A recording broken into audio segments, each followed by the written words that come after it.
Wizards of the Coast, you're a son of a for making me do this! Hello, spicy people of the internet. Spice8Rack here, aka Vaporwave Ken, and welcome to my second video in as many days. This has never happened before, but it's happening now. Also, before I forget, this video is sponsored by channelfireball.com and brought to you by my lovely patrons. You can use the code SPICE at the checkout at Channel Fireball whenever you're buying anything, and it's quite nice. It lets them know that I sent you, and it's all cool, so use that code. Babading, babadook. Whoa, whoa, whoa. Before we begin this video, I've got 3 things to say. 1, yes, the camera quality is absolute garbo. We filmed this at night because that's when the story came out over here in jolly old England, and the lighting for some reason decided to make the camera turn into a big glitch mess, so I can only apologise about that, and in the future I'm going to be filming these on the mornings that the stories come out, even if they come out the day before. Second, I was not aware that the stories would be coming out twice a week, once on Wednesdays and once on Fridays, as opposed to once a week. What this effectively means is that I'm going to be doing a little bit less sort of on the editing side of these, because I've also got other projects that I'm working on, so don't expect too many flashy graphics from this. It's going to be just mainly a description of what goes on in the story, but also, of course, I'm still going to have my critique. There's just not going to be as many assets popping up on screen. And finally, whilst I myself am making videos, there are also other channels that are making videos about Zendikar's story, some smaller channels that I highly recommend you go check out. For example, to start with, we have Amy Amazonian, the wonderful streamer and YouTuber who is putting out readings of these stories pretty much as they come out. So if you are looking to listen to this story as opposed to read it yourself, potentially you just don't have the time to, I highly recommend you check out her work. Also, highly recommend you check out Ravnican Artist, a criminally underrated channel, who not only has a wonderful series of videos delving into the art of Ravnica, hence his name, but he's also started putting out some analysis videos, much shorter, much more concise analysis and review videos about these stories as they come out. So if you want an extra perspective, please go check out his work and do subscribe to his channel. And also finally, please do check out Magic Arcanum. They have not yet released a video about Zendikar Rising, but almost certainly they will release something about the story when it's all put together at the end, so do keep your eyes peeled for that. Alright, that's all out of the way, back to the video. Jam! We are now going to look at the second story, which is The Red Route by Miguel Lopez, which confirms that this isn't like a paid-for story, a paid-for book that Wizards has just quickly slapped online for free. These are individual stories written by individual people. I wasn't super overwhelmed by Greenblatt, I think that was her name, A.T. Greenblatt's opening piece, but I'm still very interested to see where the story is going. Also, a quick patch notes on that, because they can effectively patch the story when it's online. They've rectified all the spelling mistakes that I pointed out and that other people had been pointing out online that were in that story. Again, the spelling mistakes were a disappointment, but it's a free online story. So they're not nearly as frustrating as when you find them in print, like the misspelling of a Jutai in War of the Spark and stuff like that. Also, before I jump into actually reading the story, some quick stuff about the last video that I released. A couple of people had a couple of points about that video that I thought were, it's the train! It's the train! We love the train! God, it's a big one as well, Jesus. No one's on it, I can see the windows. There we go. Oh, we're out of focus. Yeah! Focus on me. There we go. Can you tell this is rushed? A couple of people had a couple of points about yesterday's video. The 2 main ones were that people actually liked the fact that Nissa was trying not to think about Chandra. A couple of people said that they didn't quite agree with my confusion and my dislike for the moment where Nissa, Chandra pops up in her head and she's like, oh no, I don't want to think about Chandra right now. And I think maybe I didn't articulate myself well enough in my previous video. I don't think that it is bad for Nissa to have those feelings. I think actually it's completely legitimate for Nissa to have those feelings. What I found like artistically disappointing is I just feel that there is a much more interesting way to communicate, to explore, and to display those feelings rather than just having kind of two throwaway lines where Chandra pops up in Nissa's head and Nissa just goes, nope, can't think about her right now. Simply because now that we know this is like multiple writers writing this story, it feels like the Green-Black was sort of kicking the can down the road almost for another writer to explore those feelings in a more detailed manner, which is fine to do, but I would have appreciated a little bit more detail, just like a smidgen of detail, because we had, of course, two moments where Chandra pops up in Nissa's head. The first one, she immediately pushes her down, and the second one, she also immediately pushes her down. But it would have been nice to just get that little bit of extra detail. Maybe Chandra just sort of sticks in Nissa's head for a little bit longer. There's a little bit more in the way of reminiscing about Chandra, and then she gets pushed down. So like showing a progression through the narrative, as opposed to just going, by the way, don't forget, Chandra's in Nissa's head. Like, that's my take on that.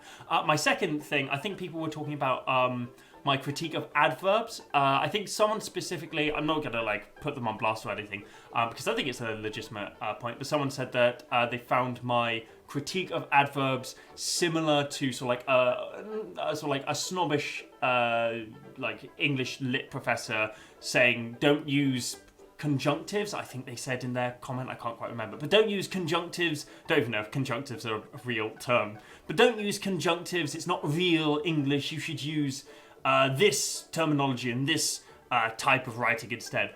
And I think my take on that is, this isn't me saying that adverbs are bad. I think adverbs can be really useful within certain moments and certain points within a story. However, my caveat to that is that for the majority of the time, if you were to use an adverb, which if you didn't watch my last video, it is a doing word that ends in ly, so, you know, a describing word that ends in ly, so, you know, you got quickly, darkly, quietly. But my take on that is that it's fine to use an adverb, but just for the majority of the time, if you are going to use an adverb, a creative utilization of verbiage, just a creative way of describing action is more effective, more engaging than using an adverb. For example, it is more engaging and it creates a more visual image of a scene in a reader's head if you describe someone gliding across a ballroom as opposed to saying she moved across the ballroom gracefully. You know? It's just a little bit more concrete. We understand the action happening a little bit better with that sort of like more creative, more specific description. So those are my two bits of sort of like amendments on my previous video. But now we're going to read The Red Root by Miguel Lopez, who is, in his bio for Wizards of the Coast, a writer and narrative designer whose work most recently appeared in Lancer by Massive Press. He is based out in the San Francisco Bay Area, California. And yes, so this is multiple people writing. This isn't just a slapped-on novel that they put online for free, which is great. Still no one, I don't think, who's working within Wizards of the Coast, which is obviously a disappointment because we loved the in-house story team that we had and we'd love to go back to them. But I'm sure this story will be a delight to read, maybe. Who knows? I haven't read it yet. So yes, let's actually get to reading The Red Root, and then I'll get back to you with my thoughts.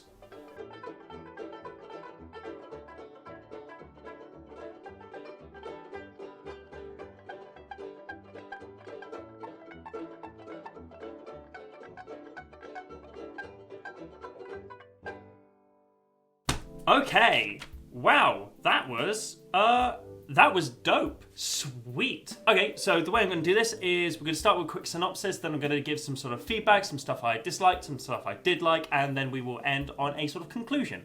So quick synopsis is actually really simple.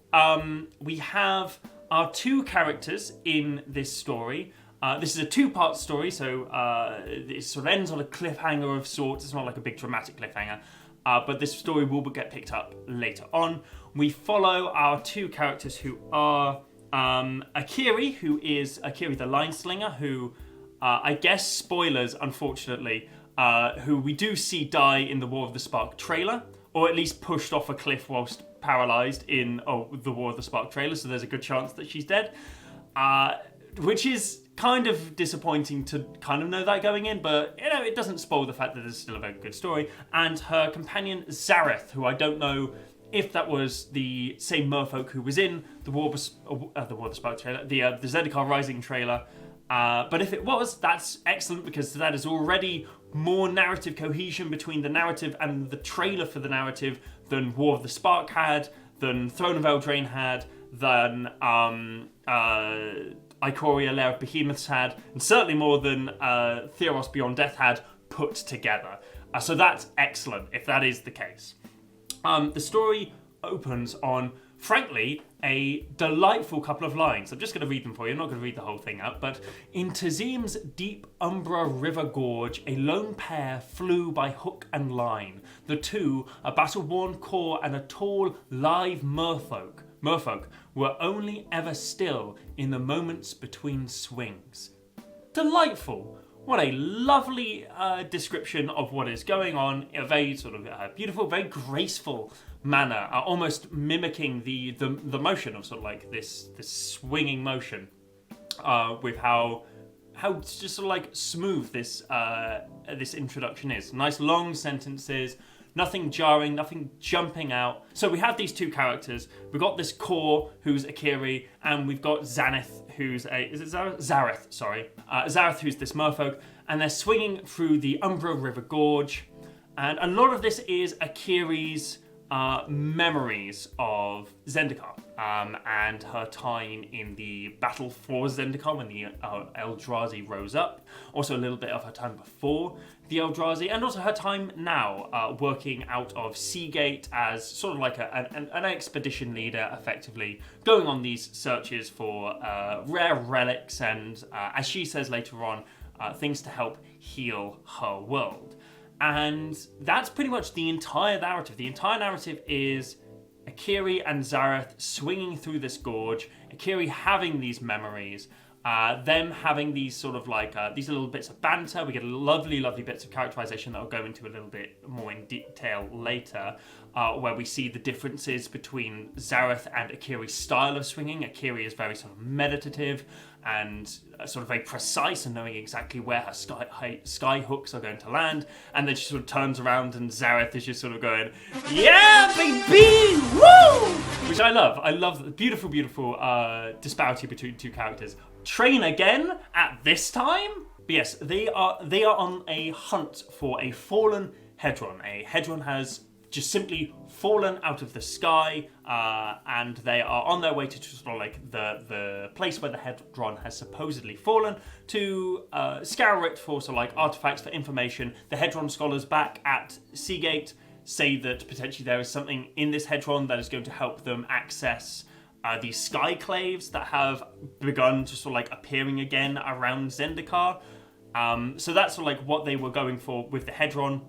They don't find the Hedron in the end. They sort of camp out overnight. They have a nice conversation. We learn that Zareth and Akiri have a lot of history. This isn't just sort of like a random pairing that's come up. Zareth used to be sort of like this pickpocket merfolk who actually Akiri and Zareth met because Zareth tried to steal Akiri's like hooks and sky hooks and like line and stuff like that. And then he sort of like learnt how to use the skyhooks, and Akiri sort of took him under her wing. They were also sort of like in the war for Zendikar together.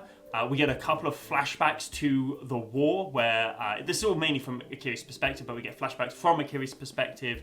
Lots of really good descriptions, really haunted descriptions of sort of like the battles as they were, sort of Akiri choking on the ash of her friends because her friends and comrades are being killed left, right and centre by these Eldrazi, and they're turning to ash, and their ash is filling the air, and she's trying to get her breath back because the Eldrazi are attacking, and so she's literally choking on the ashes of her comrades, which is a really powerful image. I love that. I think that's a beautiful piece. There's a couple of really good flashbacks in this. And then they don't find the Hedron in the end, which I actually quite liked. I enjoyed that sort of gentle surprise of, oh, they don't find the Hedron. It's not, there's no big trap waiting for them. Nahiri isn't waiting for them, ready to like give them a deal or anything like that. There's no big fight. So they don't find the Hedron. Instead, they just head back to Seagate and then they have a pleasant meal with each other. Zareth sort of like has this realization, or like comes to his own conclusions that this search wasn't just for like an artifact for a Hedron, it was an artifact on the Hedron or the Hedron itself that would lead them to the Skyclave. He wasn't fully in the know about what they were going to, what the sort of like big goal eventually was, but now sort of he comes to that conclusion after talking to Akiri for the duration of their expedition. And then they end after they've had this meal together, after they've had this drink, and Akiri is adamant that she wants to help find something that is going to heal Zendikar. That is her goal, that is her prerogative. I think the line exactly is, hope, no, Akiri said. Not unkind, but firm. People cannot make a fervent blade from hope or shape that feeling into a tender knife. Akiri shook her head. I don't want to give people hope. I want to create power for our people. Find a way to give our people, all of Zendikar's people, the means by which they might shape a weapon from their pain and use it to heal this world for good. So that's like her prerogative. That's her motive. Akiri wants to heal Zendikar. And that's the story synopsis.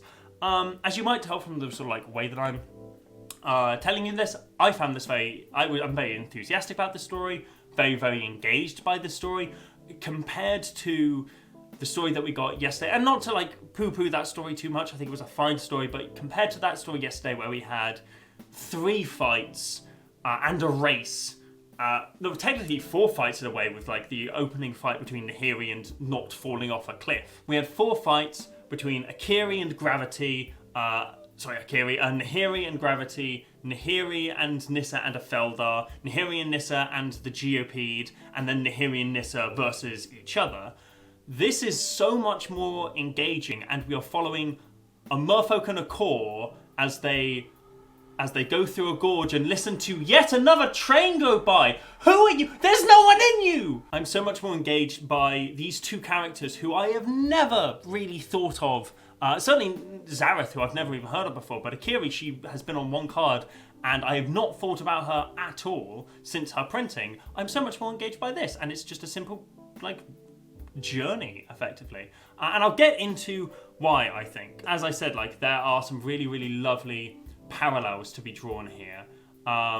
Let's see. Yes, like these couple of paragraphs. Akiri's following hook caught, bit, and held. She felt the impact resonate through her line, through her arm, and into her heart, and she swung up from the earth without fear. On this swing, she would not falter, she would fly. So that's Akiri's like graceful, like hard-hitting, precise, but graceful. Also the use of sort of like an into her heart.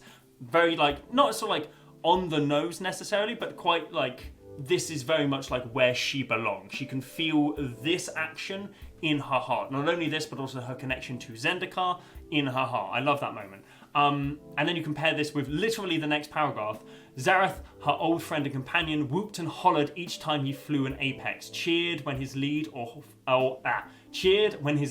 follow hook caught an anchor and egged her on. 2 completely different ways of going about this action, but they're both very confident and competent in this, and I think that is a really, really good bit of characterization, and also a really good way of distinguishing these 2 characters in an ideological sense. There's also a lot of exposition in this. Some of it is good, some of it's a little bit less good. Exposition is just, you probably know what it is, but just in case you don't, exposition is where you are like explaining your world to the audience. It's kind of where you take time out of your actual story to just sort of like grab your audience by the shoulder and go, okay, I know you want to see the story, but it's kind of vital you understand these parts of the world, so just gonna like bear with me for like 5 paragraphs and then we can get back to the narrative, all right? So like that's what exposition is. And you can do exposition in a diegetic, as it were, way, where you have characters sort of like talking to each other and explaining the world in a natural way, in a way that sort of like would make sense. And you have sort of like non-diegetic I know I'm mixing my media studies terms there, but, go with me on this. You have non-diegetic exposition where kind of like the character just, for some reason, starts thinking, yeah, it's wild how our world is governed by 5 basic colours of magic, and also those Eldrazi were a problem, and Planeswalkers are a thing, and we know about Planeswalkers now because of this event. Like, that would be kind of like dodgy exposition, effectively. And there's a little bit of both in this piece. This bit, for example, for me is a great example of exposition that's done in quite a blunt and flat capacity, that is then swiftly followed by a space where that exposition could have been told in a much more naturalistic capacity. So this paragraph: the scholars back at Seagate quibbled over the nature of the hadrons and their mechanisms by which they remained suspended in the air. They sat with telescopes and mapped their minor oscillations and movements, hired expeditions. Why can't I speak today? Hired expeditions, some that Akiri had even led, to charted courses.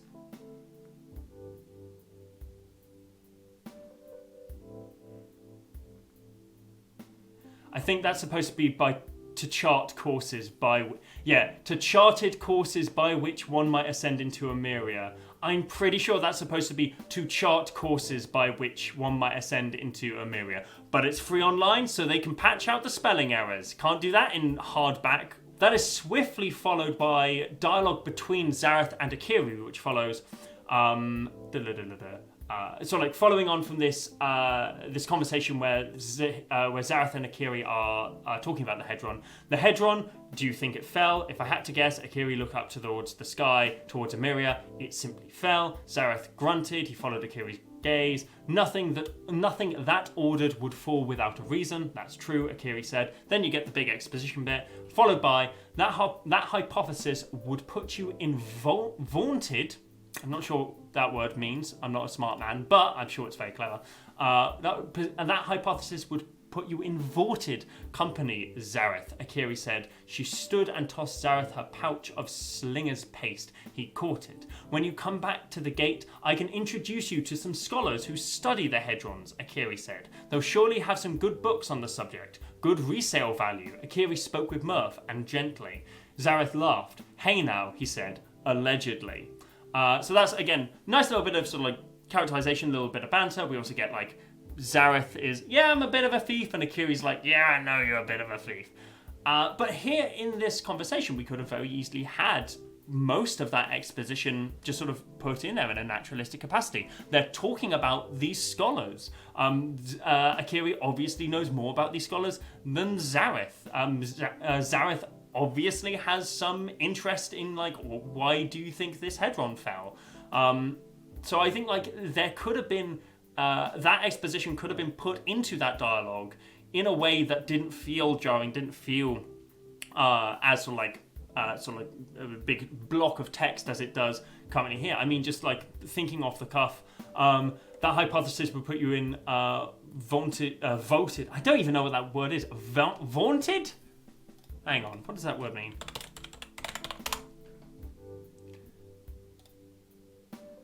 Definition of vaunted: highly or widely praised or boasted about. Vaunted.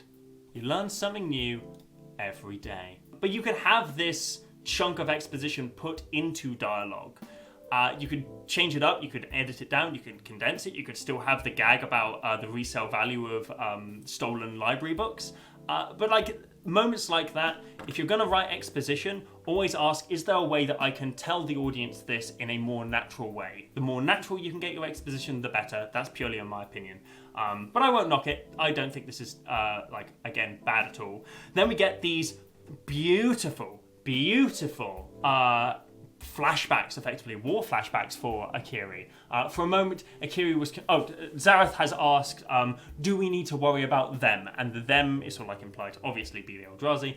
For a moment, Akiri was confused, but then, and then we get a dash, and then in italics, a specific use of italics. I love that. The writer uses italics in a lot of different places, but I like it here. The skinless titan eclipsing the sun, waterfalls of ocean water spill from its looming form. It spreads its arms as wide as the horizon, and Seagate shakes and shimmers with heat. First off, tense change, love that. Immediately puts you in this space as if you are remembering this. I love that. I think that's I love a good tense change. You also get these much shorter sentences, which conjure up this feeling sort of like of rush, of hurry, of maybe you're like looking up and you see the Titan and the waterfalls are spilling ocean water and the thing is bigger than the entire world, and then you've got to keep running because otherwise you're dead. Like that, really good use of sentence length and punctuation in that specific flashback. That's a great use of exposition in a creative capacity. We are being shown that Akiri has spent time in this war without Akiri having to go, oh, I spent time in the war and I was at Seagate when the Eldrazi attacked and wow, that was hectic. I love that. That's a great example of show don't tell. Lots and lots of great character moments in this. There were some great character moments in the previous piece as well, but this just feels so much tighter. These characters feel so much more developed, and I think potentially it's because these are brand new characters that have a complete blank slate, that the author has felt a lot more confident doing whatever he wants with them, whereas Greenblatt unfortunately the 3 characters that she had to deal with, 2 of them have had dozens, if not hundreds of stories and appearances collectively, where their sort of character has been expanded upon and explored in great detail, and so she's had to sort of potentially struggle to walk this fine line of presenting this character as she or he has always been presented, but also wanting to add her own creative spin onto their character, progress this narrative. So I think this was probably an easier thing to write, in my opinion. That doesn't necessarily mean that this is lesser or anything like that. But I do connect with these characters a lot more than I did with Nahiri and Nissa. And then back in the pub, we have a really good moment of show don't tell. That does the best thing you could ever do if you're writing characters. Is it's very efficient. And what I mean by that is there is a moment where where is it? Yes, here it is. So Akiri has just given Zareth this little sack of gold coins that she's gotten paid because she's taken on this other expedition to go and find the Skyclave. And the bit I'll just sort of run the bit by you for now because I think it's a really well written bit. Zareth laughed. He grabbed the purse, opened it, poured through, and pulled out a coin. I found us work. Pays half now and half at the end, Akiri said. A caravan bound for Coralhelm set to depart tomorrow. At least that is on the way, Zareth said. He plucked a few more coins from the purse, tied it, and stood. Early morning departure? Wouldn't be any other way. Zareth laughed. Fine then. I'm off to find another drink. He stood. Zareth, Akiri said, stopping him. She upended the coin purse, and pebbles spilled out of it. Zareth laughed, held up his hands. Caught me, he said. Let me get you around then. And then the scene kind of draws to a close there. But what you have in that moment, it might seem like a very simple interaction between characters, but that particular coin bit, she upended the coin purse and pebbles spilled out of it. Zareth laughed, held his hands up. What that shows is, A, not only that Zareth is some kind of sneaky thief bastard, he knows how to just fleece a purse out of coins and replace them with pebbles instantaneously. We get to we are shown his skill with that, but we are also shown that Akiri knows Zareth well enough that she knows that he's going to try and nick the money. That is beautifully efficient storytelling. Those moments, I live for those moments in fiction. That's great. Fucking love that. This entire bit where they're in the pub is just crammed full of these little moments of characterization. Crammed full of, again, we get the motive for Akiri, and it seems almost like this should have come at the start. I feel like we get so much more characterization here, and then we could have seen them slinging about on their skyhooks. I think that the way it's opened as it is perfectly fine. You get to choose between if you want to show your characters like interacting, or if you just want to show them in action. That's fine. It's completely up to you. However, I love this piece. Obviously, this had to come afterwards because they get paid for a job that they are then going to take up in the next chapter. But I love this. I love this entire scene. The only other thing that I have that I'm critical of is again, it's a bit of a nitpick, but Akiri's motive for her character right now is that she wants to heal Zendikar, which is fine, which makes sense. Zendikar's gone through a lot, but we're never really shown Zendikar damaged.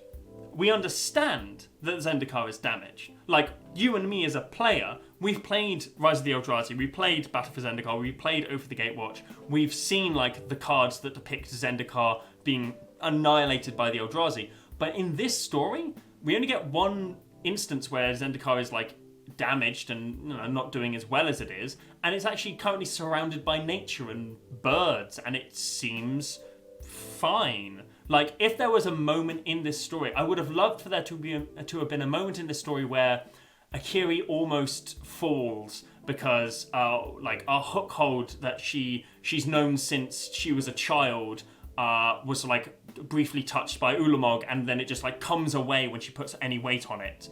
Or the pair swing up to the top of a cliff, and they're sort of, like, laughing together, and then they see just, like, a decimated town that's just covered in those sort of like bismuth crystals that Kozilek leaves. Like that kind of stuff.